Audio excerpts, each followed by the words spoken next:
No one in that small courtroom expected history to walk through the door in handcuffs.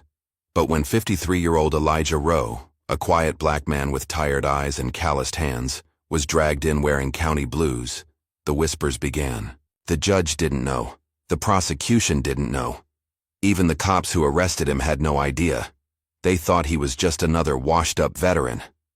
But then the doors opened again, and in walked a decorated four-star general, eyes burning. With regret, medals catching the light. What he said next turned the trial into a national reckoning and revealed a buried chapter of American military history that someone very powerful had tried to erase. Just before we get back to it, I'd love to know where you're watching from today, and if you're enjoying these stories, make sure you're subscribed, because tomorrow's special episode is one you definitely don't want to miss. The afternoon sun beat down on Elijah Rowe's broad shoulders as he leaned deeper into the engine compartment of an old Chevy pickup. His hands, calloused and steady, worked methodically through the truck's aged components. The vehicle belonged to Martha Wilson, a widow, whose husband had passed 3 years prior. Her fixed income couldn't cover a proper mechanic, but Eli never asked for payment. "Mr. Rowe, I brought you some lemonade," Martha called, approaching with a glass that sweated in the summer heat. Eli straightened, wiping his hands on a rag. "Thank you, ma'am." His voice was low, barely above a whisper. He accepted the drink. With a nod, his dark eyes never quite meeting hers, Martha smiled. "You know, you're a blessing. Don't know what this town would do without you fixing things for folks who can't afford the garage prices." Eli's lips twitched into something almost resembling a smile. "Just keeping busy." He drained the glass and returned to work, signaling the end of conversation. As Martha walked away, a group of kids on bikes circled nearby, watching with curious eyes. "Hey, Ghost!" one boy called out, grinning. "You gonna make that truck fly?" Eli didn't look up, but his shoulders relaxed slightly. At the nickname, the local children had started calling him Ghost years ago, partly because of how quietly he moved, partly because of how he seemed to appear and disappear around town without warning. The name had stuck, though only the kids used it too, his face. By late afternoon, the truck was running again.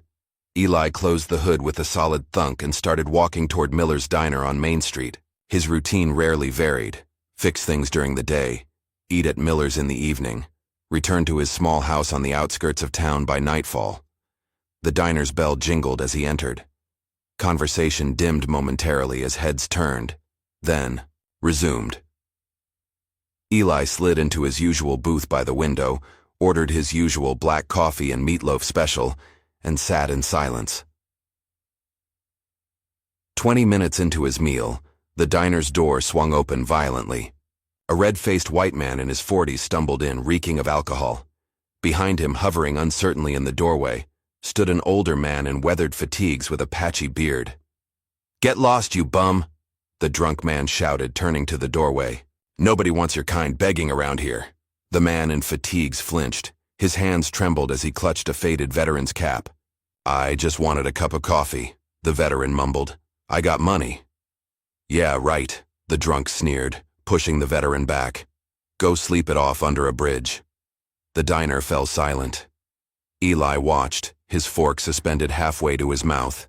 His eyes narrowed slightly, the only indication that his attention had shifted. When the drunk shoved the veteran again, harder this time, Eli stood. He moved with surprising grace for a man his size, appearing suddenly between the two men. Without a word, he held out his sandwich to the veteran. "This isn't your business, buddy," the drunk slurred, puffing up his chest. Eli didn't respond. He simply stood there, sandwich extended, body positioned as a human shield between the drunk and the veteran. "Thanks, brother," the veteran whispered, accepting the food with shaking hands. "I'm talking to you." The drunk jabbed a finger into Eli's chest. Eli looked down at the finger, then back up, his expression unchanged. "You should go home," he said quietly. "Sleep it off." The drunk's face contorted with rage. "Don't tell me what to do, you—" The diner's door opened again, and Officer Trevor Banks stepped in. Young, with a permanent scowl and something to prove, Banks had developed a reputation for being overzealous, particularly with the town's black residents. "What's going on here?" Banks demanded, hand resting on his belt. "This guy's causing trouble," the drunk said immediately, pointing at Eli. "Threatening me." "He's lying," said Susan, the diner's waitress. "That drunk was harassing a homeless vet, and Mr. Rowe was just helping." Banks barely glanced at Susan, his attention fixed on Eli. "ID," he demanded, palm out. Eli stood motionless, eyes steady on Banks. "You don't want to do this," he said softly. Banks stiffened. "Excuse me? Is that a threat?" "No," Eli replied. "Just a fact. ID. Now." Banks's hand shifted to his holster. Several diners had pulled out phones recording. An older man near the counter stood up. "Officer, there's no problem here. Eli was just—" "Sir, step back," Banks barked, never taking his eyes off Eli. "Last time. ID or you're under arrest." Eli slowly reached for his wallet, every movement deliberate, telegraphed. Banks watched him like he was defusing a bomb.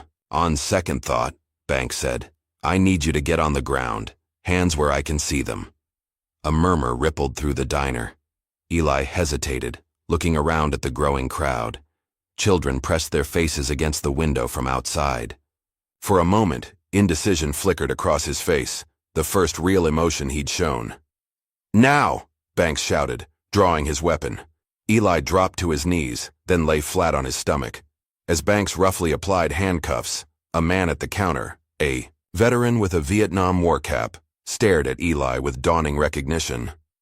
"Wait a minute," the veteran muttered. "I know this man." But Banks was already reciting Miranda rights, marching Eli out to his patrol car. At the station, the booking process was mechanical. Fingerprinting, mugshot, charge sheet, resisting arrest, disturbing the peace. Eli said nothing throughout. His silence seemed to unnerve the deputies. As his prints were processed, a computer screen flashed red. An urgent alert from a Department of Defense database popped up, requesting immediate verification and demanding the subject be held for federal questioning. Sheriff Dean Patterson glanced at the screen and snorted. "Another tech glitch. System's been acting up all week." He clicked dismiss and continued processing Eli into a holding cell. Across town, Detective James J.D. Dupree, one of 2 black detectives in the department, was finishing paperwork when the arrest report crossed his desk. Something about the name caught his attention. "Elijah Rowe," he murmured, typing the name into his database. What came back made his eyebrows rise. A heavily redacted file, most entries blacked out, and a DOD seal restricting access. J.D. leaned back, stroking his goatee. Well, who are you, Mr. Rowe?" He made a few calls to old contacts, speaking, in low tones. With each call, his expression grew more troubled. In Atlanta, late that night, Maya Rowe's phone buzzed with a text from an unknown number. "They arrested the ghost." Maya froze. The wine glass in her hand slipped, shattering on her apartment floor. At 32, Maya was a rising star journalist known for uncompromising exposés. She hadn't spoken to her father in years, not since she'd left home for college, rejecting his silence and the growing distance between them. "Dad," she whispered to her empty apartment, "what have you done?" Back at the county jail, Eli sat perfectly still on his bunk. Other inmates gave him a wide berth, instinctively sensing something dangerous in his stillness. He didn't sleep, didn't eat the food pushed through the slot. When night fell, he simply stared upward, eyes tracking patterns only he could see. The sheriff's office, District Attorney Lila Tran reviewed the initial police report with growing concern. The body cam footage showed a calm man saying, "You don't want to do this." Hardly the aggressive threat Banks had reported. "Something's off here," she muttered, tapping her pen against the desk. Despite pressure from the sheriff to process this as a simple case of resisting arrest, she quietly marked the file for further review.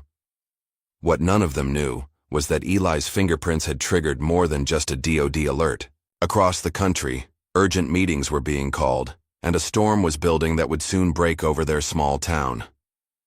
General Douglas Whitmore stood at the front of a Pentagon briefing room, deep in discussion about troop reallocations in Eastern Europe. At 67, with 4 stars on his shoulders and silver at his temples, Whitmore commanded respect without raising his voice. 35 years of service had taught him that real power lay in measured words and strategic silence. Mid-sentence, his aide approached with a secure tablet. "Urgent alert, sir. Priority Alpha." The room fell silent as Whitmore's eyes scanned the screen. His weathered face, usually a mask of military composure, visibly paled. "Clear the room," he ordered. "Everyone out except Colonel Freeman." When the doors closed, Freeman spoke first. "Sir?" "They've arrested Elijah Rowe," Whitmore said, still staring at the screen. "Christ," Freeman whispered, dropping into a chair. "Where?" "Some backwater county jail, local charge." "But his prints pinged our system." Freeman shook his head. "How long before Klein finds out?" "Minutes, if he doesn't know already." Whitmore rubbed his temples. "Get me everything on this arrest, and I mean everything." Across the Pentagon in a secured communications room, an emergency conference call had already begun. Military intelligence officials and DoD legal counsel argued in increasingly heated tones. "We need immediate extraction," insisted a Navy captain, "before this blows up." "And tip our hand," countered a civilian analyst. "We don't even know if it's actually him." "The fingerprints matched at 99.8%, said a third voice. "It's him." "Then God help us all," someone muttered, "because Black Echo is about to become very, very public." An Army colonel slammed his hand on the table. "We should have neutralized this situation years ago. Rowe knows too much." "Neutralized?" asked a younger officer. "You mean killed a decorated Marine?" "I mean contained a potential threat to national security," the colonel replied coldly. Meanwhile, Detective J.D. Dupree had spent hours trying to piece together Eli's background. Every database search led to more redactions, more security clearances he didn't possess. Finally, he called an old Army buddy now working at Veterans Affairs. "Frank, I need a favor," J.D. said when his friend answered. "Name's Elijah Rowe, arrested in my jurisdiction. Can't find anything on him that isn't classified 6 ways to Sunday." A long pause followed. "J.D., you need to walk away from this one." "You know him?" Another pause. "Not personally, but I've heard stories." "What kind of stories?" "The kind that don't get told," Frank replied. "Listen to me carefully. If he's who I think he is, then that arrest is the worst mistake they ever made." "Why?" "Because some ghosts are better left alone." Frank's voice dropped. "Call me when this goes sideways. Not if. When." The line went dead. In Atlanta, Maya Rose stared at a box of old photographs, a tumbler of bourbon in hand. Pictures of her childhood laid out on her coffee table, memories of a father who was present but never fully there. One photo showed teenage Maya at her high school graduation. Eli stood awkwardly in dress blues, face impassive even on such a proud day. Another showed him returning home late one night, military duffel over his shoulder, strange bruises on his neck that he refused to explain. The most haunting image was from her mother's funeral. 14-year-old Maya in black, surrounded by relatives. Eli standing apart in the pouring rain, refusing to come under the tent. For 2 hours, he'd stood there, water streaming down his face, indistinguishable from tears. "Why could you never just talk to me?" Maya whispered to the photos. She knocked back the bourbon and began throwing clothes into an overnight bag. Back at the county prosecutor's office, D.A. Lila Tran sat across from Officer Trevor Banks, reviewing his statement. "So you're saying Mr. Rowe directly threatened you?" she asked. Banks leaned back in his chair, exuding confidence. "Absolutely. Said you don't want to do this in a menacing tone." "That's it? Those exact words?" "It was threatening. You had to be there." "I have been there," Tran replied, tapping the body cam footage on her tablet. "I've watched this 17 times. Banks shrugged. "Camera doesn't capture everything. Angle was off." "And the missing section? After you placed him in handcuffs?" "Told. You." "Device glitched. Happens all the time." Tran's eyes narrowed. "Officer Banks, Do you know how many complaints have been filed against you in the past year? Banks' smile faltered. Is that relevant to this case? It might be, she said. It, just might be. In his private office at the Pentagon, General Whitmore made a call he'd hoped never to make. Aaron? It's Doug Whitmore. Colonel Aaron Klein's voice came through, smooth as silk. General, to what do I owe this pleasure? Cut the crap, Aaron. You've heard about Rowe. A pause. I may have received certain intelligence. Don't touch him, Whitmore said. That's a direct order. Klein chuckled. With all due respect, General, I've been a private contractor for 3 years. Your orders don't apply. This isn't a game. Leave him alone. I'll take care of it, Klein replied, voice suddenly cold. Like I've always taken care of our messes. The line went dead before Whitmore could respond. At the county jail, Eli sat in the common area, ignored by most inmates. Only one approached him, a twitchy man with haunted eyes and a military bearing beneath the grime. Staff Sergeant Thomas Green, the man whispered, hand instinctively forming a salute. 82nd Airborne. Sir, I know who you are. Eli's eyes flicked, up, assessing the man. At ease, Sergeant. They said you were dead, Green continued, voice barely audible. That mission in Whiskey Sierra, Eli interrupted, using old code. Ears everywhere. Green nodded rapidly, understanding. What should I do? Watch the eastern wall, Eli murmured. When the thunder comes, keep your head down. Green's eyes widened, recognizing operational language. He nodded once, then retreated. Maya arrived in town late that night, checking into the only motel. First thing in the morning, she marched into the sheriff's office, press credentials displayed prominently. I'm here to interview Sheriff Patterson regarding the arrest of Elijah Rowe, she announced to the startled deputy at the front desk. The sheriff isn't taking interviews about ongoing cases, the deputy replied. Then I'll write that he refused comment on allegations of civil rights violations, Maya countered, already typing on her phone. Should make a compelling headline. The deputy's radio crackled. Sheriff says no press, came a voice. Maya smiled tightly. Tell Sheriff Patterson that Maya Rowe from the Atlanta Standard will be publishing her story with or without his input. The year. Deputy frowned. Rowe? Any relation to the prisoner? He's my father, Maya said calmly. And if you don't let me see him in the next hour, I'm calling every civil rights attorney in my contacts list. As the deputy scrambled to respond, Maya stepped outside and made a call. Ben? It's Maya. I need that favor. Yes, Pentagon-level clearance. I know it's risky, but it's my father. Detective J.D. Dupree had spent all night reviewing what little he could find on Eli Rowe. At 5 a.m., he walked into D.A. Tran's office looking exhausted. We have a problem, he said without preamble. Tran looked up from her own pile of paperwork. I'm listening. The man we're holding isn't just some veteran. I think he might be the ghost sniper. The what? It's a legend in military circles. A sniper so elite his missions were completely off books. Perfect accuracy, perfect discipline. Some say he had hundreds of kills, but officially, he doesn't exist. Tran leaned back. And you think Elijah Rowe is this ghost? Everything fits. The redacted files, the DOD alerts, my contacts' reactions. J.D. placed his hands on her desk.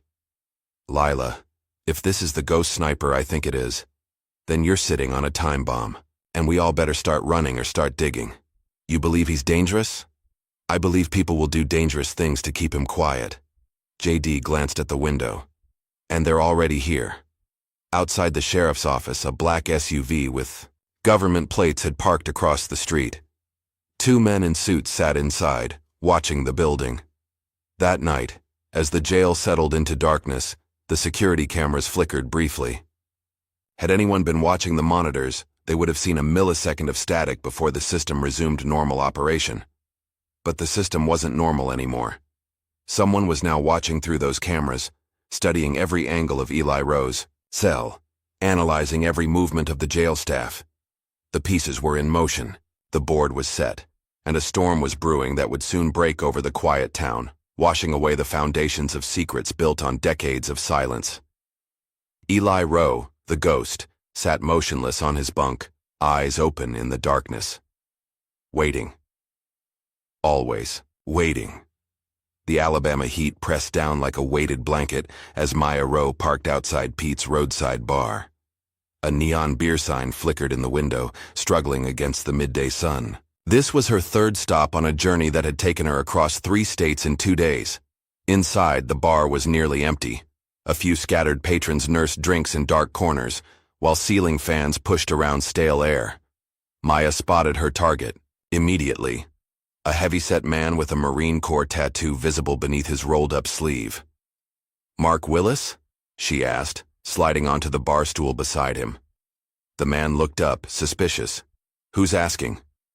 "Maya Rowe." She watched his reaction carefully. Elijah Rowe's daughter. Willis's beer bottle froze halfway to his lips. "Eli has a daughter? Disappointed?" "Surprised," Willis corrected. "Your father never mentioned family, not once in 4 years." "That sounds like him," Maya replied bitterly. "I need to know about Operation Black Echo." Willis's face drained of color. He glanced around the bar, then leaned in. "Lady, I don't know what you're talking about." "Yes, you do." Maya pulled out her phone, showing him news headlines about Eli's arrest. "My father is in jail. I need to know why a routine arrest has the Pentagon scrambling." Willis drained his beer, signaling for another. "You need to let this go." "Not happening. You don't understand what you're poking at." "Then explain it to me." The bartender delivered another beer. Willis waited until he walked away. "I can't tell you about operations that don't officially exist." "Off the record," Maya pressed. "Marine to Marine's daughter." Willis studied her face, Eli's eyes staring back at him. Finally, he sighed. "Your father saved my life. Sierra Leone, 2009. Operation Black Echo." His voice dropped to barely a whisper. "We were sent to eliminate a warlord using biological weapons. But someone high up wanted those weapons, not just the warlord. Things went sideways." "What happened?" "Your father made a choice. Saved 47 civilians, including children. Disobeyed direct orders to do it." Willis's hands trembled slightly. "I've never seen anything like it. One man moving through hell like a ghost. And they punished him for it?" "Worse. They buried it. Buried him. Made him invisible." Willis looked up, eyes haunted. If they're coming for him now, it means someone's afraid of what he knows. Back in her motel room, Maya scribbled frantically in her notebook. 4 Marines had told similar stories, each reluctant at first, each eventually breaking under her persistent questioning. They painted a picture of her father she barely recognized, a man of extraordinary skill and unexpected mercy. Across town, DA Lila Tran sat in her darkened office, reviewing the mysteriously returned body cam footage. The timestamps showed gaps, sections missing that should have captured crucial moments of Eli's arrest. Her phone rang, displaying a government area code. When she answered, the voice on the other end was clipped and authoritative. "Ms. Tran, this is Special Agent Carter, Department of Homeland Security. We understand you're reviewing evidence in the Elijah Rowe case." "And how would you know that?" Tran asked, immediately on guard. "That's not important. What's important is that pursuing this case could compromise national security matters. Are you instructing me to drop a legitimate investigation? I'm advising you that continuing down this path would be unwise for your career and potentially dangerous." "Is that a threat, Agent Carter?" "That's reality, Ms. Tran. Some doors should remain closed." The line went dead. Tran stared at the phone, then at the fragmentary footage. Whatever was happening went far beyond a simple arrest. In a luxurious office overlooking the Potomac, Colonel Aaron Klein briefed a small team of private intelligence contractors. A digital dossier displayed on the wall screen showed Elijah Rowe's military photo alongside psychiatric evaluations. "Gentlemen, our priority is containment," Klein explained smoothly. "Our old friend Eli Rowe has resurfaced at a very inconvenient time." "Sir, these psychological reports," one analyst began, "are exactly what the media needs to see," Klein finished. A decorated veteran suffering from paranoid delusions, PTSD, violent tendencies, a tragedy, but not uncommon. But they're fabricated, the analyst continued hesitantly. Klein's smile tightened. They're necessary. By this time tomorrow, I want these files in the hands of every major news outlet. Rowe's credibility needs to be destroyed before he opens his mouth. Meanwhile, Detective J.D. Dupree cornered Officer Trevor Banks in the precinct parking lot. Banks had been avoiding him for days. "We need to talk," J.D. said, positioning himself between Banks and his cruiser. "I've got nothing to say." Banks tried to step around him. J.D. blocked his path. "Funny, because you had plenty to say in your report. Most of it bullshit." "Watch yourself, Dupree." "No, you watch yourself." J.D. moved closer. "I've seen the footage. What's left of it? Rowe made no threatening moves. So why'd you escalate?" Banks's face flushed. "He was disrespectful." "That's not a crime." "Look, I did my job. Did someone tell you to target him?" J.D. interrupted. "Because your body cam just happened to malfunction at the exact moment you cuffed a man with Pentagon-level clearance? That's one hell of a coincidence." Banks's eyes darted nervously. "I don't know what you're talking about." "Let me be clear," J.D. said, his voice dropping. "If you don't come clean, I will bury you. Every complaint, every racial profiling incident, every excessive force allegation, I'll make sure they all stick. You can't prove anything. Try me." J.D. stepped back. "Think about it, Banks. Whatever they're paying you, it's not worth your career. Or worse." Banks said nothing, but sweat beaded on his forehead despite the air conditioning. That evening, Maya found an unmarked envelope slipped under her motel room door. Inside was a flash drive and a note reading only, "Watch alone." The video showed a haggard man in his 50s speaking directly to the camera. "My name is William Foster, former intelligence analyst. I worked with Colonel Aaron Klein and Elijah Rowe during Operation Black Echo. What I'm about to say will likely get me killed, but the truth needs to come out." Foster detailed a mission gone horrifically wrong. Biological weapons tested on villages, civilians used as experimental subjects, evidence destroyed. Rowe refused to participate.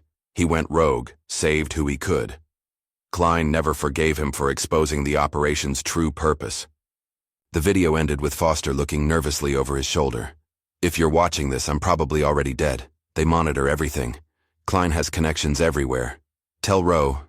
Tell him I'm sorry I stayed silent so long." Maya searched online and found that William Foster had died 3 days after recording the video. A single car accident on an empty road. In his jail cell, Eli jolted awake, sweat soaking his prison uniform. The nightmare still played behind his eyes. A teenage boy holding a rifle, villagers screaming. The impossible choice. "Not again," he muttered, pressing the heels of his hands against his eyes. "Not the children." A guard passing by paused, watching him with unease. Eli's reputation had spread through the jail, the silent prisoner who never slept, never complained, moved like a shadow, and seemed to be waiting for something no one else could see. Across town, Maya published her first article. The headline, "Who is the man they call the ghost?" spread across social media within hours. It detailed a decorated Marine sniper whose record had been virtually erased, mentioning only vague outlines of classified missions while focusing on the bizarre circumstances of his arrest.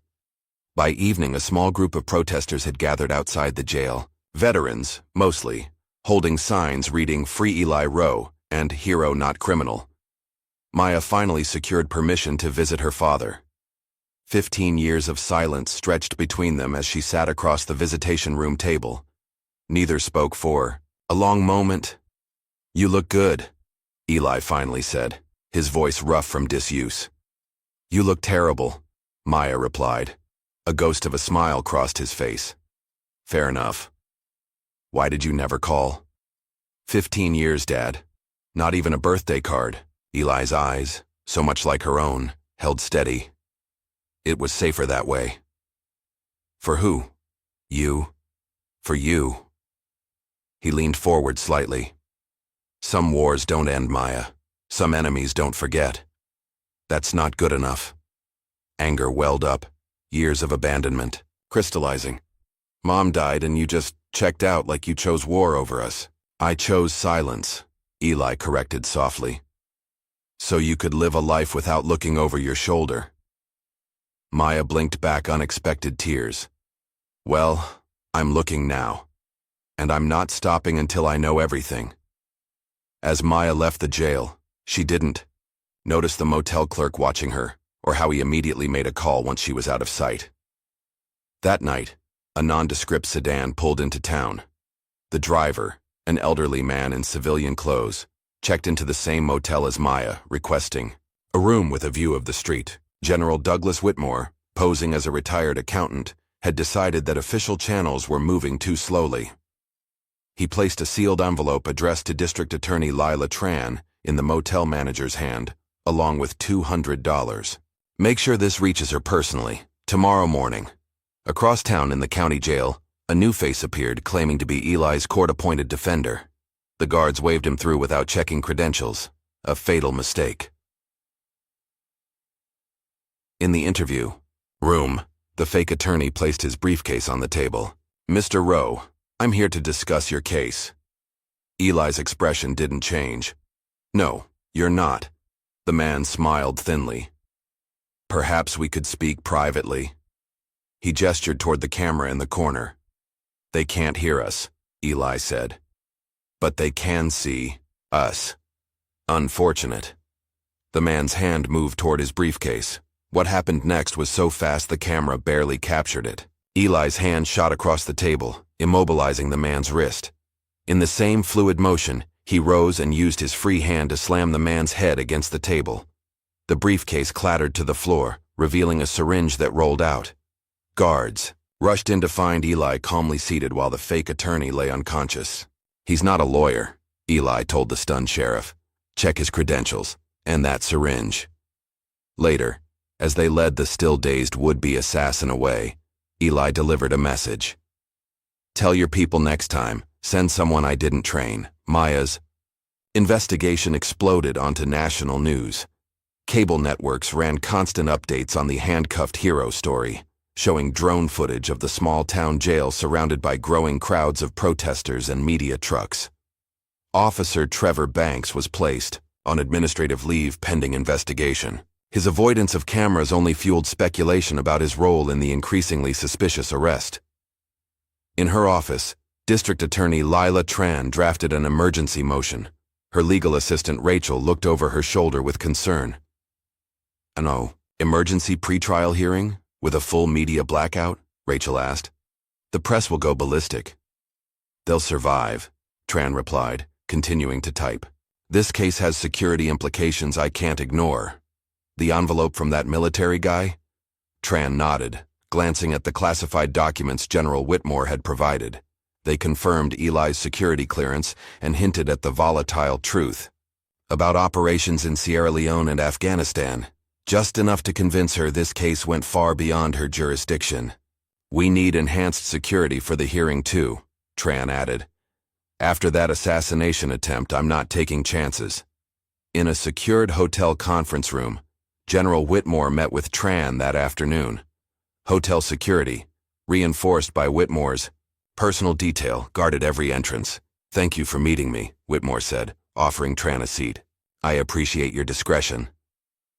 Your documents were persuasive, Tran replied. But I need more. What really happened in Sierra Leone? Whitmore's face tightened. A mission that crossed every line we're supposed to defend. He spread photographs. Across the table, villages destroyed, children with inexplicable medical symptoms, mass graves. Officially, this was a counter-terrorism operation. Unofficially, it was a field test for experimental biological weapons. And Rowe? He was supposed to eliminate the warlord and his lieutenants, then extract. Standard black ops. But when he discovered civilians being used as test subjects, he went off mission. Whitmore's voice held grudging admiration. Single-handedly evacuated 47 people while under heavy fire, then disappeared for 3 months. When he resurfaced, He had evidence that implicated several high-ranking officials and private contractors, including Colonel Klein. Whitmore nodded grimly. Klein was running the weapons program.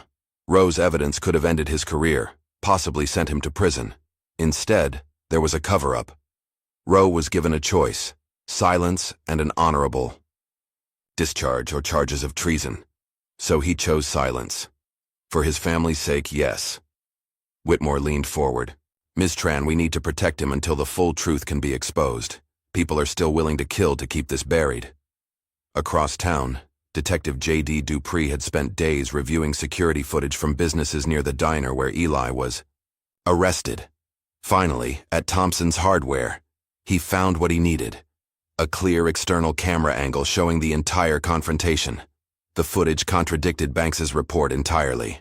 It showed Eli calmly de-escalating, protecting the homeless, veteran, and complying with all commands until the inexplicable order to lie on the ground. Gotcha, J.D. muttered, copying the file. Within hours, the clip appeared online, further inflaming public opinion.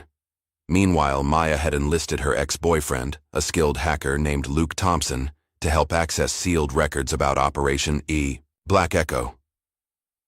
This is serious federal crime territory, Luke warned as his fingers flew across the keyboard. We're talking Espionage Act violations. I know the risks, Maya replied. But my father's life is at stake. If these firewalls are any indication, so are a lot of powerful careers. Luke whistled softly as encrypted files began filling his screen. Holy shit, Maya. This goes deep. The documents revealed a covert operation to eliminate a warlord named Ibrahim Sanji, who had allegedly acquired biological weapons. But buried in the operation logs were references to field testing and subject response monitoring, clinical language masking atrocities. Most damning was a memo from Colonel Klein to his private contractors. The Sierra Leone demonstration provides compelling efficacy data. Targeted deployment shows minimal environmental persistence but optimal lethality in the specified genetic demographic. They weren't stopping bioweapons, Maya whispered in horror. They were testing them on African villagers. The morning of the emergency hearing arrived with the courthouse surrounded by protesters, media, and heavily armed security. Inside, the small courtroom was tense as Eli was led in, still handcuffed despite his attorney's objections. Assistant District Attorney Wilson made the state's opening argument. Your Honor, while the state acknowledges inconsistencies in the arrest record, we have serious concerns about the defendant's mental stability. Reports indicate— Objection, Eli's court-appointed attorney shouted.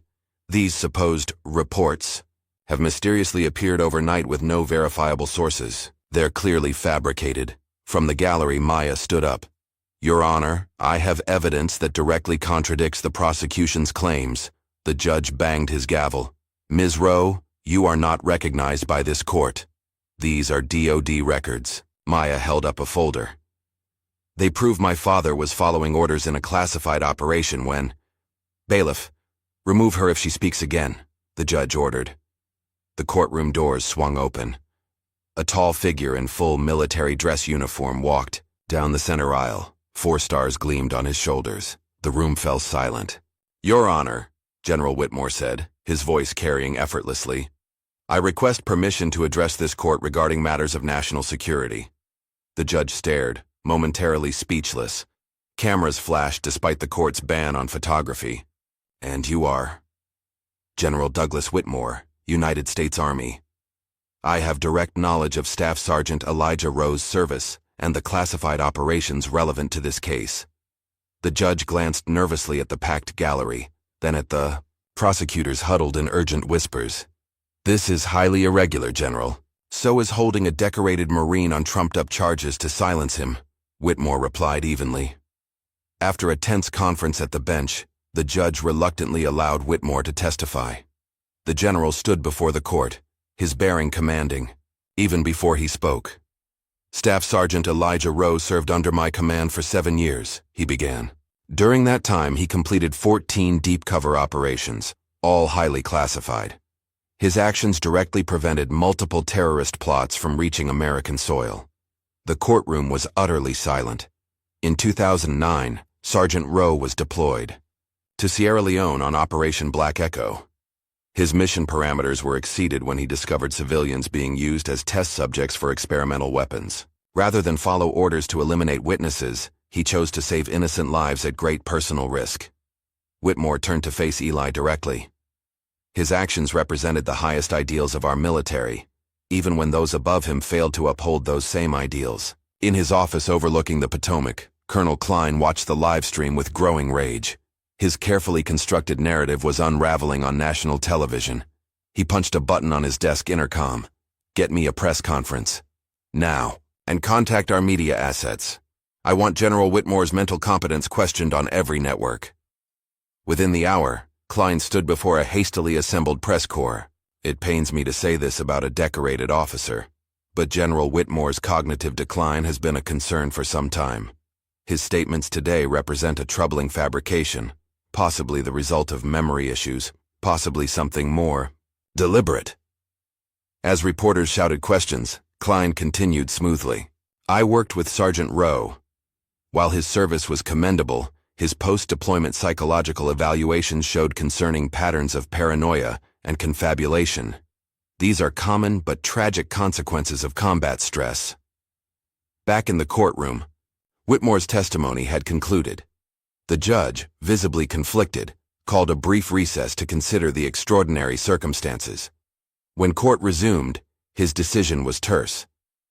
Given the new evidence and testimony, this court has no choice but to dismiss all local charges against Mr. Rowe. He is to be released immediately. A cheer erupted from the gallery.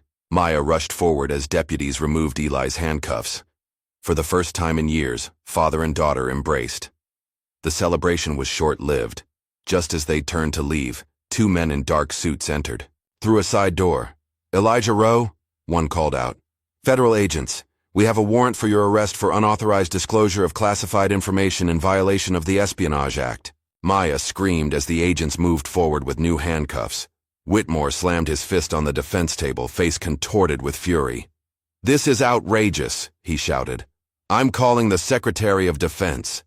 But the federal agents were already reading Eli his rights. His face revealed nothing, no surprise, no fear, as if he had expected this all along. "Dad," Maya called out as they led him away. "This isn't over. I promise." Eli looked back once, his eyes meeting hers. For the first time, Maya saw something. There beyond his usual stoicism, a flicker of pride, and something that might have been hope.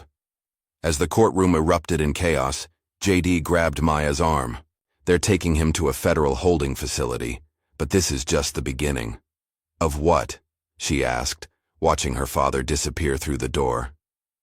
"Of the real fight," JD replied grimly. "They just made their biggest mistake yet. Now everyone's watching." Outside, news helicopters circled above the courthouse, broadcasting the scene to a nation suddenly captivated by the story of a silent hero and the growing evidence of a conspiracy that reached into the highest levels of power. The storm had broken, and it was only gathering strength. The federal detention center known as Station Gray existed on no official maps. Located in a desert region classified as a restricted military testing range, the facility specialized in housing individuals deemed threats to national security. Its slate-colored walls rose from the barren landscape like a fortress, devoid of markings or identification. This was where they brought Elijah Rowe. The transport vehicle rolled through 3 checkpoints before reaching the main entrance. Eli sat silently, shackles on his wrists and ankles, as armed guards transferred him from the vehicle into a sterile processing area. "Prisoner 0547, announced a stern-faced woman in an unmarked uniform. "High security protocol." They stripped him, decontaminated him, gave him a gray jumpsuit with no insignia, and marched him through a labyrinth of identical corridors. His new cell was 8 by 10 feet, with a single bed bolted to the floor, a stainless steel toilet, and a camera watching from each corner. No windows. No clock. No way to mark the passage of time. In Washington, General Whitmore stormed through the Pentagon corridors, his aides struggling to keep pace. "Get me Secretary Walsh," he demanded, entering his office, "and find out who authorized that. Federal warrant." "Sir," His aide replied hesitantly. The secretary's office says he's unavailable for the foreseeable future. Unavailable? Whitmore's voice was dangerously quiet. A decorated Marine has been blackbagged to a site that officially doesn't exist, and the Secretary of Defense is unavailable? There's more, sir. This just came from the Joint Chiefs. The aide handed over a secure tablet. Whitmore's face darkened as he read. They're suggesting I take immediate retirement, for health and personal reasons. They've scheduled a press conference for tomorrow. Whitmore slammed the tablet down. Like hell they have. Just as he reached for the phone, his private line rang. The caller ID showed a Department of Homeland Security prefix. Whitmore, he answered sharply. General, came a smooth voice. This is Director Phillips from the Intelligence Oversight Committee. I'm calling to strongly advise you to discontinue your personal crusade regarding Sergeant Rowe. Is that a threat, Director? It's a reminder that you've dedicated your life to serving this country. Don't sacrifice that legacy for one man, especially one with Rowe's complicated history. Take the retirement package. Enjoy your grandchildren. The line went dead before Whitmore could respond.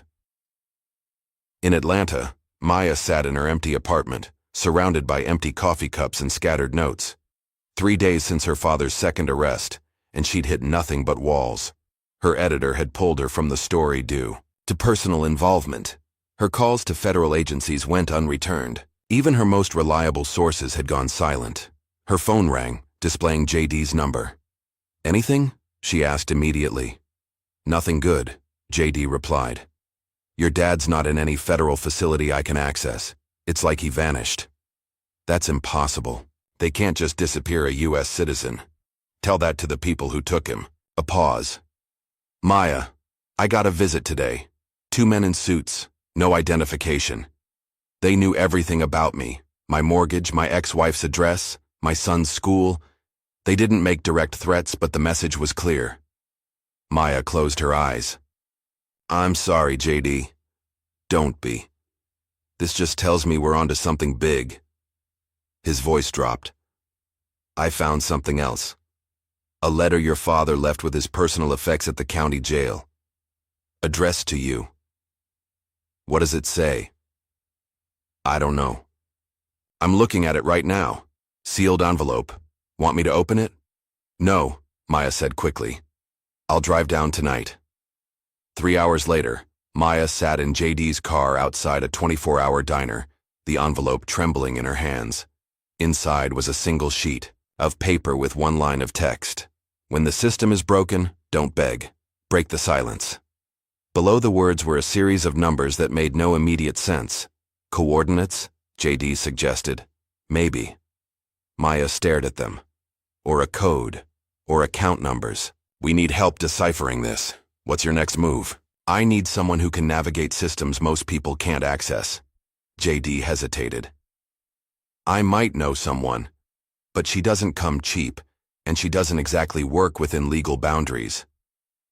At this point, I'll take whatever help I can get. The next day, they met Zuri Washington in a coffee shop several towns away. With close-cropped hair, multiple ear piercings, and intelligence that radiated from her sharp eyes, the young woman assessed Maya with open skepticism. So you want me to hack federal systems to find your missing daddy? Zuri's fingers never stopped moving on her laptop. That's about 12 federal offenses before breakfast. I can pay, Maya began. It's not about money, Zuri cut her off. It's about risk. Last time I helped the government, they tried to throw me in prison. Only reason I'm free is I had insurance policies, files that would auto-release if I disappeared. This isn't for the government, Maya insisted. It's against them, or at least against the people abusing their power within it. Zuri's fingers paused. What's the operation name again? Black Echo. A flicker of recognition crossed Zuri's face. Army intelligence contracted me years ago to secure communications for something with Echo in the code name. Paid triple my normal rate for triple the encryption. Will you help us? Zuri studied Maya, then JD. On one condition, full immunity documentation for any past indiscretions, signed by someone with actual authority. JD nodded slowly. I think I know who might be willing. At Station Gray, Eli sat motionless on his bed as the cell door opened. A woman entered, slim, elegant, with steel gray hair pulled into a tight bun. Her eyes were the color of winter ice. Sergeant Rowe, she said, pulling up the room's single chair. I'm Agent Ruth Mercer. I'll be conducting your evaluation. Eli said nothing. You've been through this before, Mercer continued, opening a file. Standard procedure for compromised assets. Still silence. You're actually something of a legend. In intelligence circles, she said, her tone conversational. The ghost sniper. 14 confirmed deep cover operations. Over 60 confirmed eliminations. Perfect record. Until Sierra Leone. Eli's eyes flickered, almost imperceptibly. Did you know that my brother was there? Mercer leaned forward. Jason.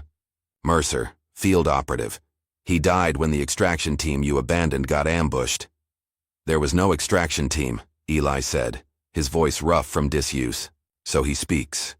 Mercer smiled without warmth. Of course there was an extraction team. You were too busy playing hero to wait for them. Your brother wasn't in Sierra Leone. Mercer's smile vanished. You don't know anything about my brother. There were 6 operatives assigned to Black Echo. None named Mercer. A flash of something, uncertainty, crossed her face before she regained composure. From her briefcase, she removed a small digital recorder. Perhaps this will refresh your memory. She pressed play. Screams filled the cell. Women, children, the sound of gunfire. Remember them? Mercer asked coldly. The people you couldn't save? Eli's face remained impassive, but a muscle in his jaw tightened almost imperceptibly. Or how about this? She played another recording, a woman's voice, distressed, calling for help. Maya? Eli jerked forward, eyes suddenly wild. Mercer clicked off the recording. Don't worry, your daughter is fine. For now. That was just a simulation. But it's interesting how quickly you respond to certain stimuli, isn't it? Eli settled back, his momentary lapse of control gone, but something had changed. Behind his eyes, a storm was brewing. Meanwhile, Zuri had set up operations in a rented cabin outside cell service range. Surrounded by computer equipment, she worked, with focused intensity, while Maya and JD provided whatever support they could. Federal systems are a nightmare, Zuri muttered, fingers flying across multiple keyboards. But everybody leaves footprints, even Black Ops. After 36 hours of work, she let out a victorious whoop. Got something. Requisition orders for a transport to a facility called Station Gray. Coordinates match an environmental testing. Range in Nevada. That's it, Maya said. That's where they're holding him. Zuri pulled up satellite imagery. Bad news is, this place is Fort Knox on steroids. Triple perimeter security, signal jammers, and if I'm reading this right, a full tactical response team on site 24/7, so we can't get him out, JD said grimly. Not without an army, Zuri confirmed. Maya stared at the images. Then we need to make it so toxic they have to let him out. Back at Station Gray, Eli lay on his bed, staring at the ceiling. Days of isolation, sleep deprivation, and psychological pressure had taken their toll. In the darkness of his cell, shadows shifted and coalesced into figures from his past.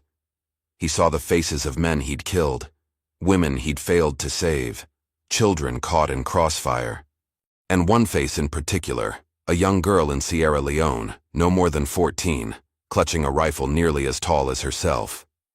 In his hallucination, she approached his bed, her dark eyes questioning.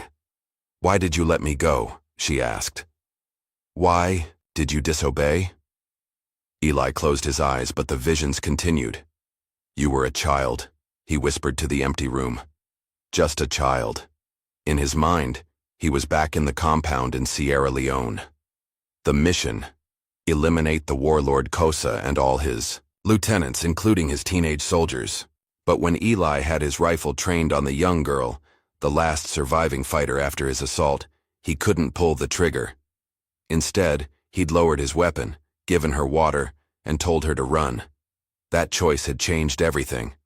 It had led him to discover the testing facility, the 6 civilians, the American scientists taking notes as people died from experimental bioweapons. In his delirium, Eli began scratching at the wall with his fingernails, leaving traces of blood. As he etched a series of coordinates, the location of a mass grave that contained evidence the cleanup teams had missed. Evidence that could still bring down the people behind Black Echo, if anyone knew where to look. In Washington, Maya had arranged to meet Colonel Klein under the pretense of an exclusive interview. With a hidden recorder running, she sat across from him in an upscale restaurant. "It's a shame about General Whitmore's declining health," Klein said smoothly. "Early-onset dementia is a terrible thing." "Is that the official story now?" Maya asked, keeping her tone professional despite her disgust. "It's the truth, Ms. Rowe. Just as it's true that your father, while heroic in many ways, suffered severe psychological trauma during his service." "Interesting. Because I've interviewed 7 members of his unit, and they all describe him as the most stable, disciplined soldier they'd ever served with." Klein's smile remained fixed. "Combat affects different people in different ways, often years later. Like the combat in Sierra Leone, during Operation Black Echo?" A flicker of tension crossed Klein's face before he composed himself. "I'm not familiar with that operation name." "Really? Because I have documents with your signature, authorizing the deployment of experimental bioweapons against civilian populations." "That's preposterous," Klein scoffed, but his knuckles whitened around his water glass. "Is it? What about Amari Nguvu? Does that name mean anything to you?" Klein's face drained of color. He stood abruptly. "This interview is over. My office will be in touch about these slanderous accusations." As he walked away, Maya knew she'd struck gold. The name had been a shot in the dark, the young girl mentioned in Foster's video, but Klein's reaction confirmed everything. Using her journalistic connections, Maya began searching for anyone named Amari Nguvu who might have survived the Sierra Leone operation.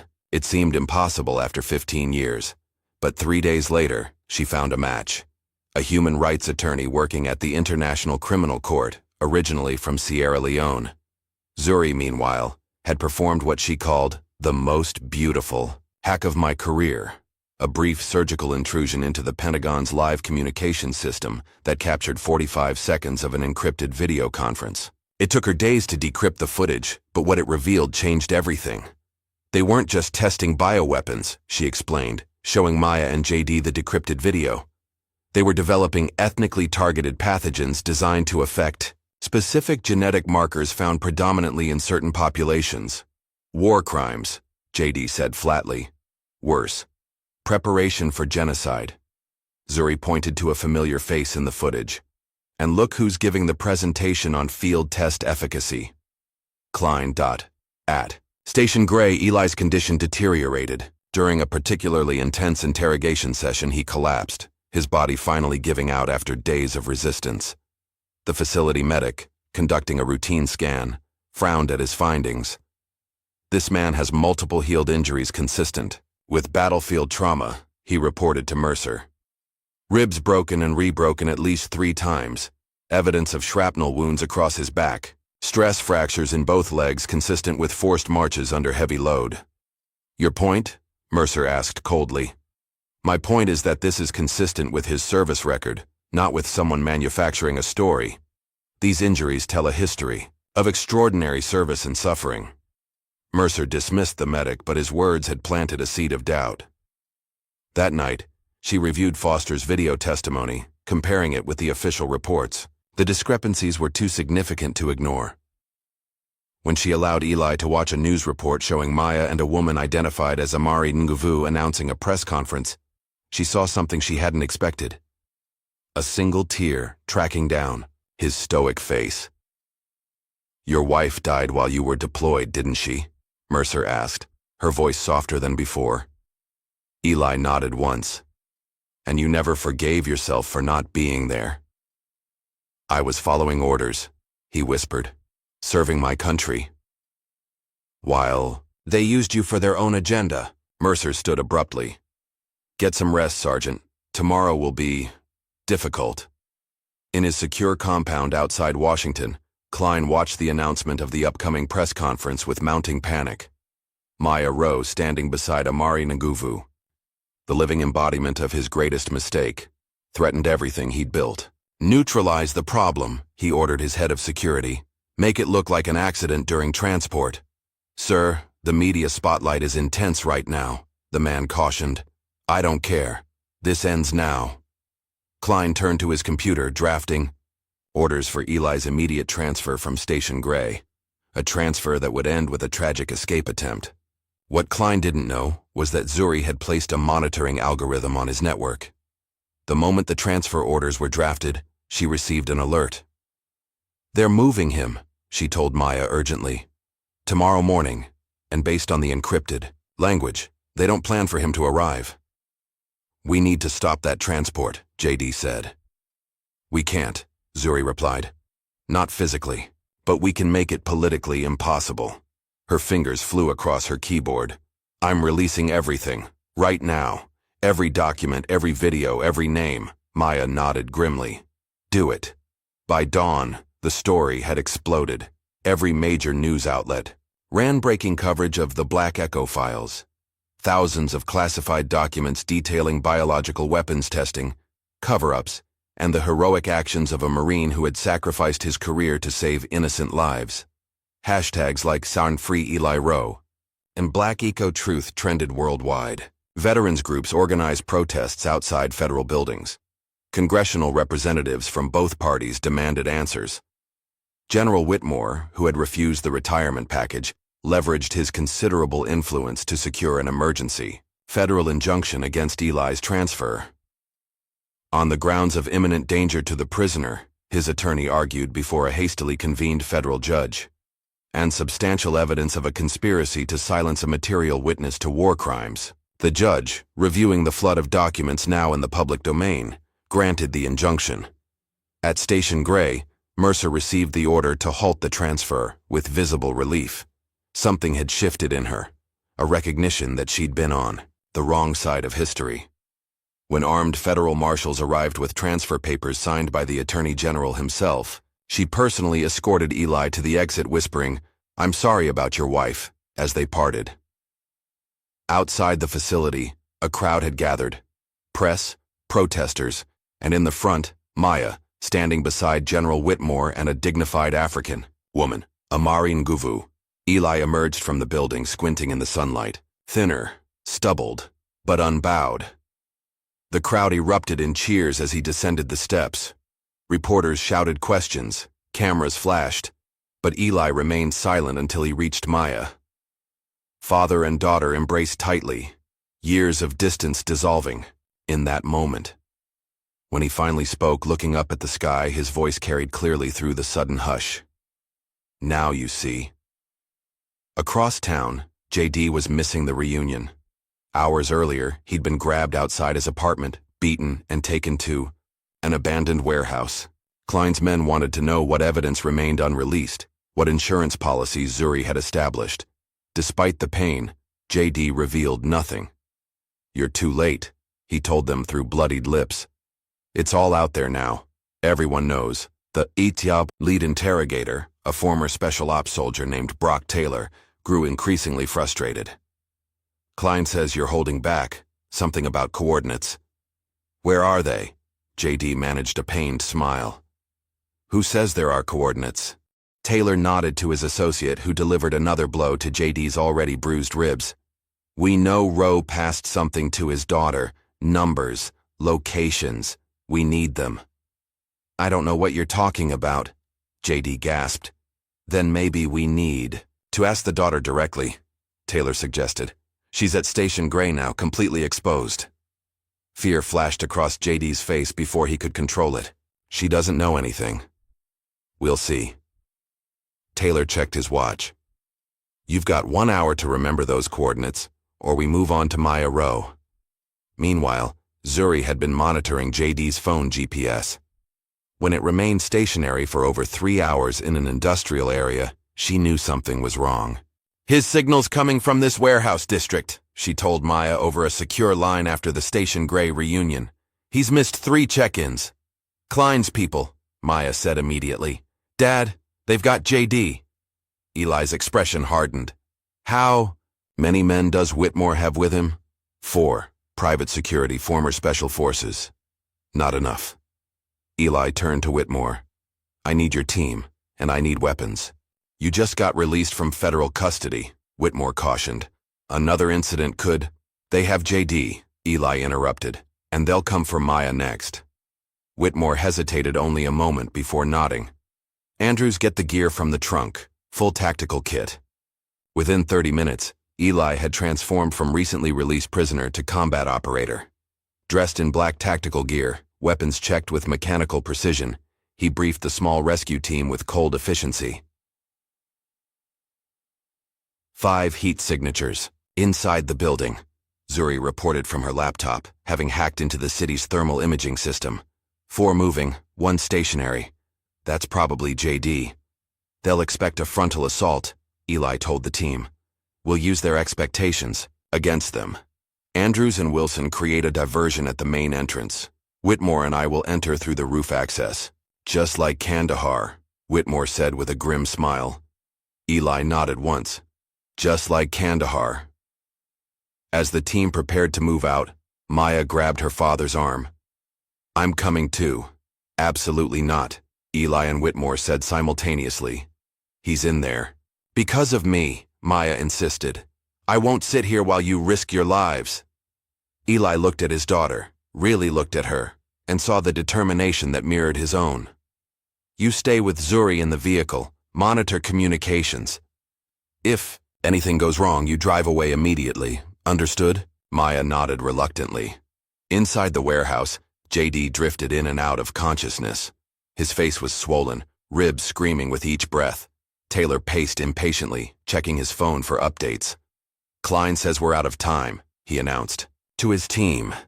Finish him and let's move on the girl.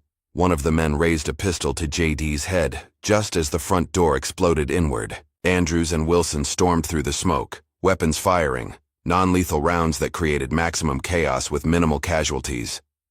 In the confusion, no one noticed 2 figures descending silently from the rafters. Eli moved like a shadow, neutralizing the rear guard with a precise strike that rendered the man unconscious. Whitmore took down another with similar efficiency. Taylor realized the attack too late. He turned to find Eli standing behind him, cold fury in his eyes. You, Taylor gasped, recognition dawning. The ghost. You threatened my daughter, Eli said softly, the quietness of his voice more terrifying than any shout. Taylor reached for his weapon, but Eli was faster, much faster. The former Marine needed only 3 moves to disarm Taylor and leave him unconscious on the concrete floor. Clear, Andrews called from the front of the warehouse. Clear, Whitmore confirmed from the rear. Eli knelt beside JD, checking his pulse. He needs a hospital. Not a public one, Whitmore said. I know a private clinic. No questions asked. As they carefully moved JD to the waiting vehicle, Maya rushed forward. He'll live, Eli assured her. But he's hurt bad. JD's eyes fluttered open. Did I miss the party? He mumbled through swollen lips. Save your strength, Maya told him, squeezing his hand. The coordinates, JD whispered urgently. Taylor kept asking about coordinates. They're important. Whatever your father scratched into that wall. Eli's expression changed. They found them. Found what? Maya asked. Evidence. I buried it before extraction. Bodies with tissue samples proving the weapons testing. Serial numbers that can be traced back to American labs. GPS logs that place Klein at the test sites. Eli looked grim. If they're still looking for it, it means they never found it. And it's still there? Whitmore asked incredulously. After 15 years? In a sealed case, 20 feet underground, Eli confirmed. The cleanup team searched for days, but the jungle reclaimed the area quickly. Only I know the exact location. This changes everything, Maya said. With physical evidence, we could... An explosion rocked the street outside. 2 black SUVs screeched to a halt in front of the warehouse, disgorging armed men in tactical gear. Klein's private army, Whitmore said grimly. Andrews, get the package out through the back. Everyone else, defensive positions. No, Eli countermanded. Everyone leaves now, I'll delay them. Dad, no, Maya protested. You have what you need, Eli told her calmly. The coordinates. The story. Get JD to safety and finish this. Before she could argue further, Whitmore pulled her toward the rear exit. He's right. This is what he does best. The last thing Maya saw as they escaped was her father melting into the shadows of the warehouse, a ghost once more, preparing to face impossible odds. 3 days later, the congressional hearing convened in an atmosphere of unprecedented tension. Security was tripled after the warehouse incident, which had made national news when Klein's private military contractors engaged in a firefight with an unknown assailant who had somehow managed to incapacitate 6 trained operatives before disappearing. Maya sat in the front row of the gallery, her heart in her throat. Beside her, Amari Nguvu reviewed her prepared testimony one last time. JD, still recovering, watched the proceedings via secure video link from Whitmore's private clinic. There had been no word from Eli since the warehouse. Maya alternated between hope and despair hourly. Colonel Klein entered flanked by attorneys and security. He looked confident, unaffected by the storm swirling around him.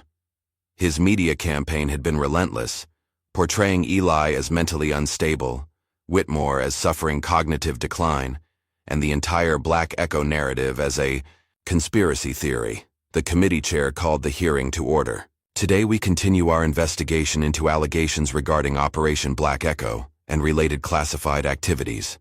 Our first witness was scheduled to be Sergeant Elijah Rowe, but we've been informed he is unable to attend due to security concerns. A murmur ran through the gallery. Klein allowed himself a small, satisfied smile. However, the chair continued, we have received sworn testimony from Sergeant Rowe by secure deposition, which will be entered into the record. Klein's smile faltered. Additionally, our first in-person witness today is Ms. Amari Nguvu, human rights attorney with the International Criminal Court. Amari approached the witness table with dignified composure.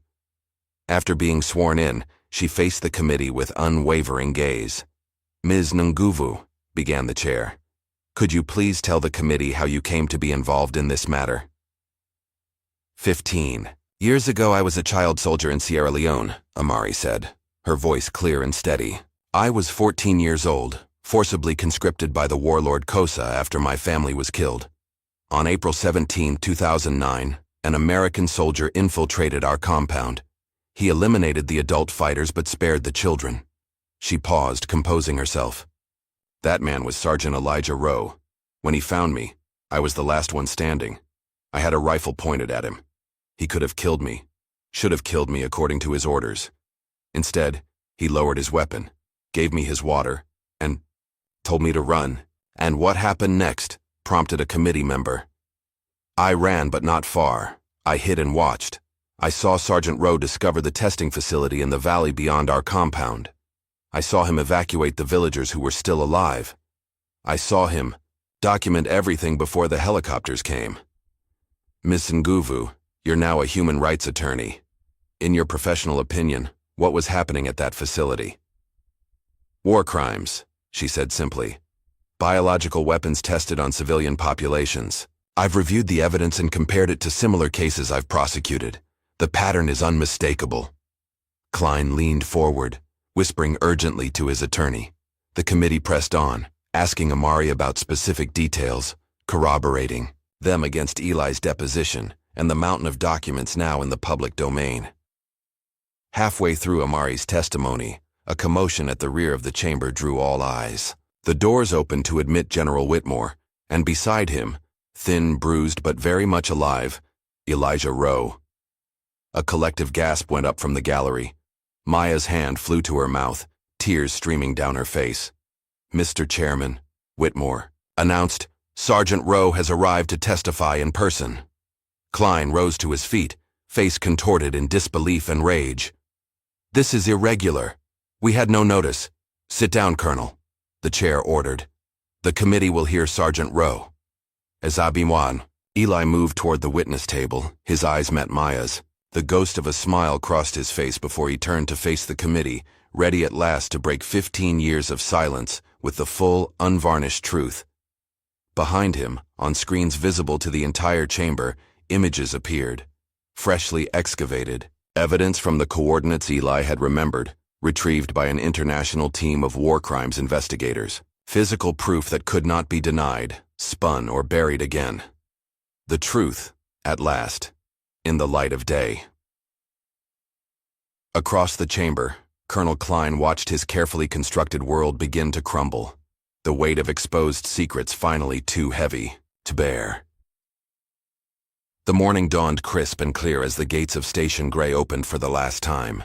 A convoy of vehicles rolled out, black SUVs flanking an unmarked sedan. Inside sat Elijah Rowe, finally free after weeks of detention and interrogation. The road leading from the facility had transformed overnight. What had been empty desert was now lined with people. Veterans in uniform standing at attention, protesters, with signs, media vans with satellite dishes reaching skyward. Word had spread, and America had come to witness the Ghost Walk free.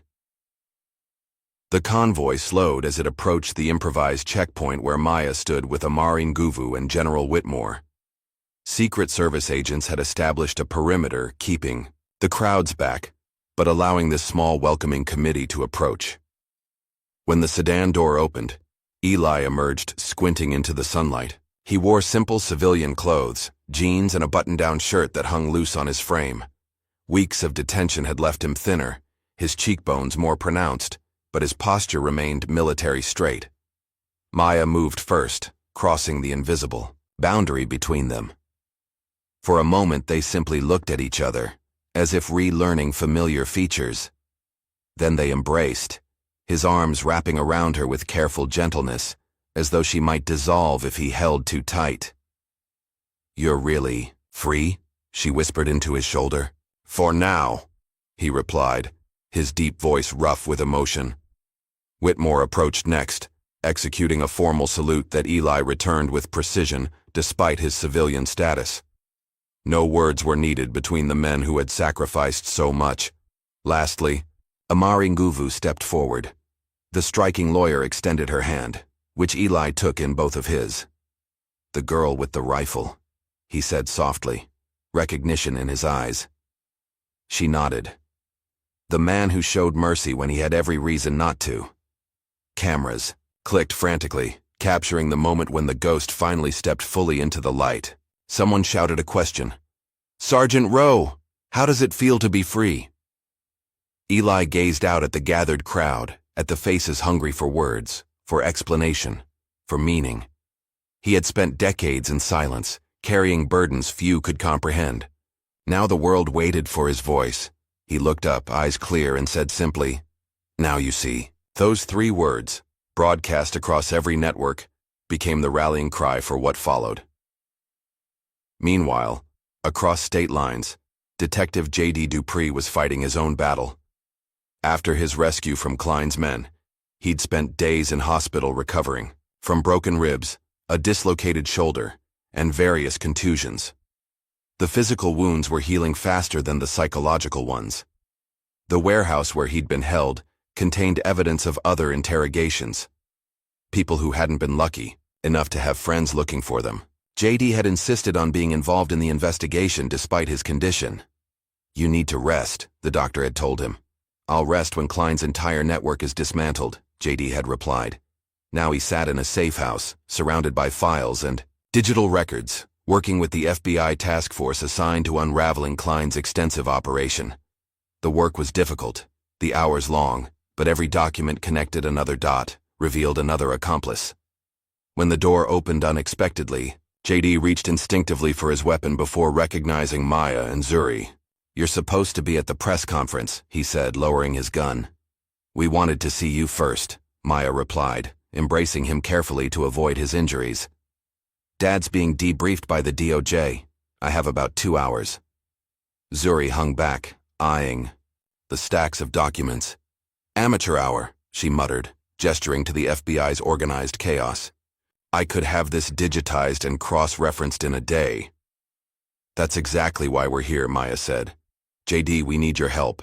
Dad's testimony is crucial, But Klein had too many friends in too many places. We need insurance. What kind of insurance? The kind that ensures nobody else disappears. Maya's eyes were hard, determined. We're starting a foundation for wrongfully detained veterans, for exposing black ops abuse. I want you to run security. JD considered this. I've got a badge, which limits what you can do officially, Maya countered. And after what happened, do you really trust the system to protect the people who need it most? He didn't need to answer. The bruises still healing on his face spoke volumes. What about you? He asked Zuri. The hacker shrugged. I handle the digital side. Information is the real battlefield now. JD looked between them, the journalist and the hacker, both unflinching in their determination. He thought of Eli, of the system that had tried to bury him, of how close they'd all come to failing. When do we start? In Washington, the congressional hearing had reconvened. The chamber was packed beyond capacity as Eli took the stand again, this time not as a detainee but as the government's star witness against Colonel Aaron Klein. Klein sat at the defense table, designer suit replaced by prison orange. His typical smooth confidence curdled into barely contained rage. His legal team had been reduced by half. Several attorneys had withdrawn representation overnight as evidence continued to mount. Sergeant Rowe, began the committee chair, could you identify the individuals present at the Sierra Leone testing facility? Eli's testimony was methodical, precise. Each name, each date, each detail delivered with the same calm certainty with which he had once lined up shots from impossible distances. The gallery listened in horrified silence as he detailed atrocities committed in America's name, biological agents tested on unwitting villagers, data collected on suffering, death recorded and analyzed for efficacy. And Colonel Klein's role in this operation? The chair asked. He designed the protocol, selected the test sites, analyzed the results. Eli's voice remained steady. When I reported civilian casualties, he ordered them categorized as collateral. Validation metrics. Klein slammed his hand on the table. That's a lie, he shouted, rising halfway before his attorney pulled him back down. The chair called for order. Colonel Klein will have his opportunity to respond. When Klein's turn came, his defense strategy quickly unraveled. Confronted with document after document bearing his signature, with testimony from multiple witnesses, including former private contractors who'd turned state's evidence, his denials rang increasingly hollow. These operations were authorized at the highest levels, Klein insisted, desperation creeping into his voice. I was following orders to protect American interests against emerging biological threats. By developing those same threats, countered a committee member, by understanding them, by ensuring American defensive preparedness, by testing them on African civilians? Klein's face contorted. They were combatants in a war zone. The youngest victim was 4 years old, the chair said quietly, sliding a photograph across the table. Was she a combatant, Colonel? The gallery gasped as Klein's mask finally slipped completely. You naive fools, he snarled. You think the world rewards mercy? Ask Rowe what mercy got him. Decades of silence, a life destroyed. The enemies we face don't play by Geneva rules, but you'd handicap America's defense with your moral squeamishness. As security officers moved to restrain the now shouting Klein, Eli remained perfectly still, his expression unchanged. He had spent years bearing the weight of terrible knowledge in silence. Now, finally, the truth was speaking for itself. Days later, Maya visited JD in the hospital again. His condition had improved, but the doctors insisted on keeping him for observation. How's your dad? JD asked as she settled into the chair beside his bed. Quiet, working through things.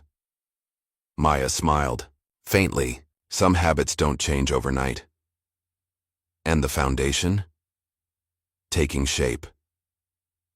We've already had calls from 3 veterans with similar stories, different operations, same pattern of silencing. JD nodded thoughtfully. Klein's preliminary hearing is tomorrow. They're adding new charges as more evidence comes in. His whole network is unraveling. Good, Maya said firmly. Have you seen this? She handed him a printout. Military tribunal proceedings against Klein had been authorized for crimes committed under military authority, bypassing potential civilian court delays. He'll never see daylight again, JD observed. If he lives that long. Apparently he's been transferred to solitary for his own protection. Too many people inside with connections to his victims. As Maya left the hospital, her phone rang. General Whitmore calling with news. Klein's trial had revealed connections to multiple privatized military operations involving illegal weapons testing, corporate connections, political protection, money trails leading to offshore accounts.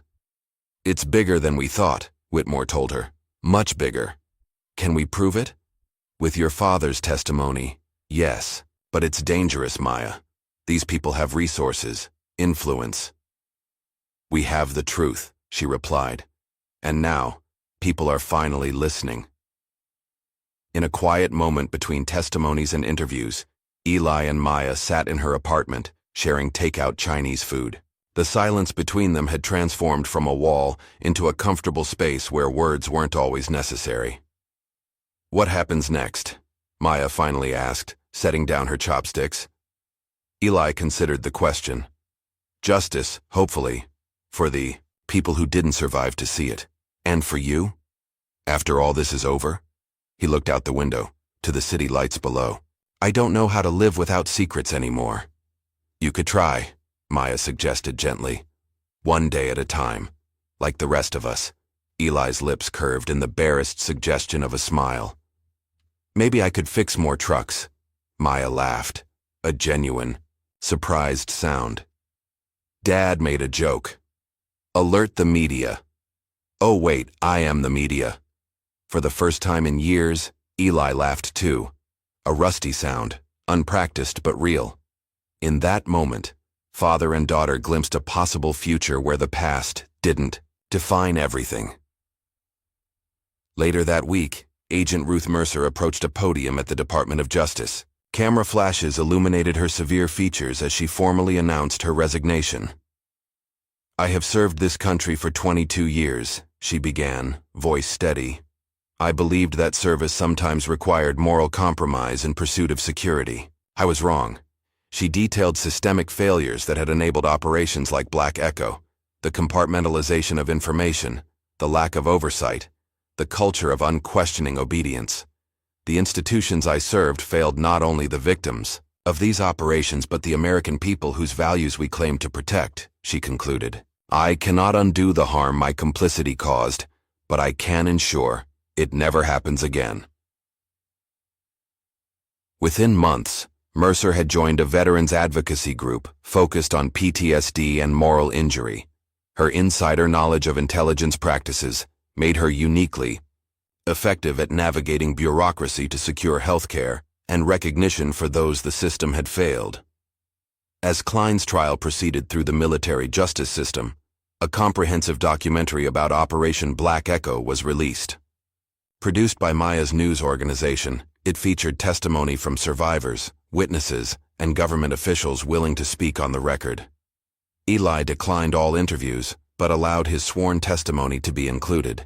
He directed his portion of the proceeds to a fund supporting Sierra Leone victims' families. The documentary's final sequence showed the site where Eli had rescued 47 civilians, now a memorial garden maintained by local residents. A simple stone bore an inscription in both English and the local dialect. For those saved by the ghost who walked among us. The White House rose garden gleamed in the morning sun. Roses bloomed in carefully tended beds, their fragrance hanging in the humid air as officials and invited guests took their seats. Security was unusually tight. The ceremony closed to general press. Only a handful of selected journalists allowed, Maya Rowe among them. President Wallace approached the podium, his expression solemn. Today, we acknowledge a debt that can never truly be repaid, a recognition long overdue. At his gesture, Eli rose from his seat in the front row. He wore a simple dark suit, his posture military straight. The president extended a blue velvet case. By the power vested in me as Commander-in-Chief, I hereby grant Elijah James Rowe a full presidential pardon for any actions taken in service to his country during Operation Black Echo and related classified missions. Eli accepted the case with a formal nod. When offered the microphone, he spoke briefly. "I don't need a medal, sir, but I would request a scholarship in Sarah Rowe's name for children of veterans." The president seemed momentarily taken back before recovering. "Consider it done, Sergeant." As the small crowd applauded, Maya captured the moment with her journalist's eye. Not just the ceremony, but her father's quiet dignity, his determination to redirect attention from himself to others who deserved recognition. 3 months later, the Maya Rowe Foundation opened its doors in a renovated brownstone in Washington. Its mission: to support wrongfully detained veterans and expose abuses of power in classified operations. Maya served as executive director, with JD heading security operations and Zuri managing their digital intelligence division. Their first case involved a Marine held incommunicado for 2 years after witnessing civilian casualties during a classified drone operation. Within 6 months, they had secured his release and exposed a pattern of silencing witnesses across multiple theaters of operation. The foundation quickly became known as a place where truth could safely emerge from shadows. On a cool autumn morning, Klein's final judgment was delivered in a military tribunal. Found guilty on multiple counts of war crimes, unauthorized weapons, development, and treason, he received life imprisonment without possibility of parole. As the verdict was read, Klein stared straight ahead, his face a mask of contempt. He never spoke publicly again, refusing all interview requests and declining to assist investigations into his collaborators. Weeks later, in Eli's hometown, General Whitmore and Ruth Mercer stood together at a ribbon-cutting ceremony. The renovated community center had been transformed into a specialized clinic for veterans dealing with PTSD and moral injury. "We call it the Ghost's Haven," Whitmore announced to the gathered crowd, "a place where those carrying invisible wounds can find healing and hope." Though invited, Eli did not attend the opening ceremony, but occasionally, in the months that followed, he would visit quietly, sitting with veterans who couldn't sleep, who saw things others couldn't see, who carried burdens civilians couldn't understand. He rarely spoke during these visits. His presence was enough, living proof that even the deepest wounds could heal given time and truth. In New York, at the Pulitzer Prize ceremony, Maya stood at the podium in an elegant black dress, her father watching proudly from the audience. "This award belongs to every person who refused to accept silence as the final answer," she said, clutching the certificate. "Sometimes the truth doesn't just set you free, it helps you finally come home." Her investigation into Black Echo and similar operations had exposed systematic abuses spanning decades and administrations. The resulting reforms in military oversight had become known as the Rowe Protocols, ensuring greater transparency and accountability in classified operations. Later that evening, at a small family celebration, Maya found her father standing alone on the hotel balcony, looking out over the city lights. "Penny for your thoughts?" she asked, joining him. "Just remembering," he replied softly. "Sierra Leone, the moment everything changed." The memory played in his mind like footage he'd reviewed 1,000 times. Rain pouring through jungle canopy, mud sucking at his boots as he approached the compound. The teenage girl with the rifle, Amari, pointing it at him with trembling hands. He could have taken the shot. Should have, according to his orders. Instead, he'd lowered his weapon, reached slowly for his canteen and offered it to her. "Don't look back," he'd whispered as she took the water. "Just run."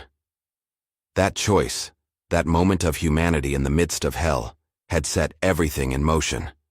The discovery of the testing facility, the decision to evacuate civilians, the evidence collected, the years of silence that followed, and finally, the reckoning. "Any regrets?" Maya asked, studying his profile in the city glow. Eli considered the question seriously, as he did all things. "Only that I didn't speak sooner. Maybe your mother would have understood why I had to stay silent."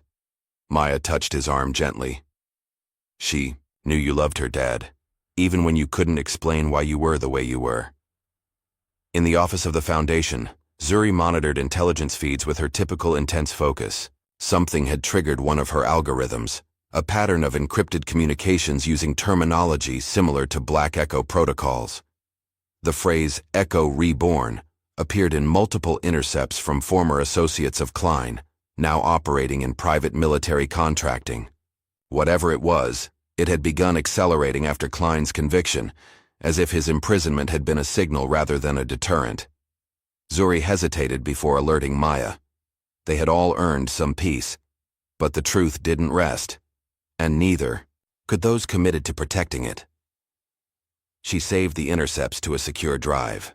Tomorrow would be soon enough to sound the alarm. Tonight was for celebration, for acknowledging how far they had come. At a military academy outside Washington, students gathered for General Whitmore's guest lecture on ethical leadership in combat situations. Now retired, Whitmore had found a new purpose in educating the next generation of officers. After his formal presentation, a cadet raised a hand. "Sir, given everything that happened with Operation Black Echo, do you regret your military service?" Whitmore considered the young man thoughtfully. "Not a day," he replied, "but I regret every silence we let last too long." His words were recorded by several cadets and quickly spread through military forums. In the following months, multiple service members came forward with their own stories of operations that had crossed ethical lines, creating a cultural shift toward accountability within the ranks. As spring arrived, Maya and Eli walked together, along a hillside path overlooking the town where it had all begun. Wildflowers dotted the grass, and birds called in the clear air. They moved in comfortable silence, their relationship rebuilt on new foundations of honesty and shared purpose. "They know who you are now," Maya said, pausing to look out over the vista. "The real you." Eli shook his head slightly. "No, now they know who you are." Maya looked at him questioningly. "My legacy isn't what I did in silence," he explained. "It's what you did by breaking it." The sentiment brought unexpected tears to Maya's eyes. All her life, she had sought her father's approval without realizing she already had it, had always had it, even during the years of distance and unspoken truths. The next morning, Eli received a package from the Department of Defense, the medal he had refused at the White House ceremony. A note attached read simply, "For the record, whether you want it or not, you earned it. Whitmore." Eli studied the medal briefly, feeling its weight in his palm. Then he placed it in his pocket and drove to the local park. There, he found a quiet bench overlooking a playground where children laughed and played, unburdened by the shadows that had defined his life for so long. He set the medal down and weighted it with a small stone. Beside it, he left a handwritten note. "To the next forgotten hero, speak up. You're not alone anymore."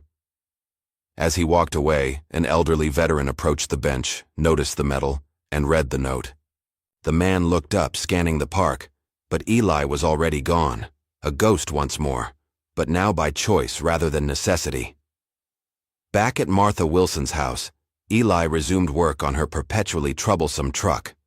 The routine task brought him a peace he'd rarely known, the simplicity of a problem with a clear solution, parts that fit together as they should, machinery that worked according to consistent principles.